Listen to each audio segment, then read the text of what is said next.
আমাদের পেছনে কিন্তু অনেকেই আমাদের শত্রু থাকে, হয় আমরা কেউ জানি, না হয় আমরা কেউ জানি না। আমাদের কিছু শত্রু জানা আছে বা কিছু শত্রু আমাদের অজানা, আমরা কিন্তু জানি না। হ্যাঁ, কিছু শত্রু আমাদের বাড়ির মধ্যেই থাকতে পারে, আমাদের চেনা জানা। কিছু শত্রু আমাদের কিন্তু কাজের জায়গায় থাকতে পারে।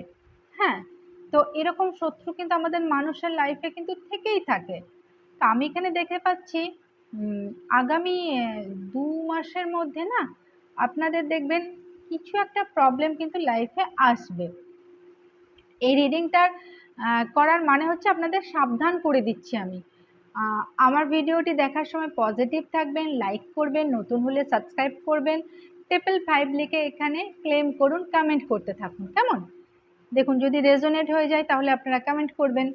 দেখুন, এখানে দেখা যাচ্ছে আপনাদের না মানে যেটা মনের কথা বা আপনি কি চাইছেন বা আপনার মনে কি আছে, পরবর্তী ক্ষেত্রে কি প্ল্যানিং আপনি করবেন বা কিছু একটা প্ল্যানিং আপনি করে রেখেছেন অলরেডি, সে কিছু একটা কেনার প্ল্যানিংও করতে পারেন, যা কিছু হতে পারে, সেই জিনিসটা কিন্তু আপনারা কাউকেই বলবেন না,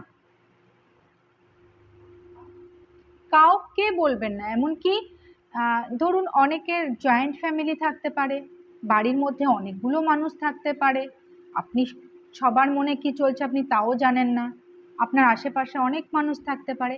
আমি আপনাকে বলবো যে কাউকে কোনো কথা বলবেন না, কারণ এখানে কিন্তু আপনার বিশ্বাস ভাঙবে বা আপনার কাছে না আপনাকে চিট করে কেউ কিছু নিয়ে নিতে পারে আপনার কাছ থেকে। হয় আপনি মনে খুব জোর একটা আঘাত পাবেন বা কোনো জিনিস বা এমন কিছু পেপার কিছু একটা কিন্তু আপনার কাছ থেকে না ঠকবাজি করে হোক, ম্যানুপ্লেট করে হোক বা কাউকে পেছনে লাগিয়ে হোক বা মোবাইলটাও কিন্তু খুব সাবধান, সবার হাতে কিন্তু আপনি আপনার নিজের মোবাইল দেবেন না। এই রকম করে কিন্তু আপনার সাথে বিশ্বাসঘাতকতা করার কিন্তু চান্স আছে।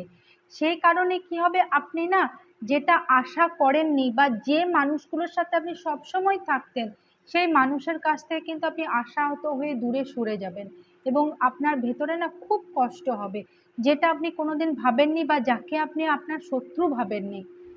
এই জিনিসগুলো জানার পর কিন্তু আপনি কিন্তু ভাববেন। কেমন? আমি ওই জন্য প্রথমেই বললাম যে আমাদের কিছু জানা শত্রু থাকে, কিছু অজানা শত্রু থাকে।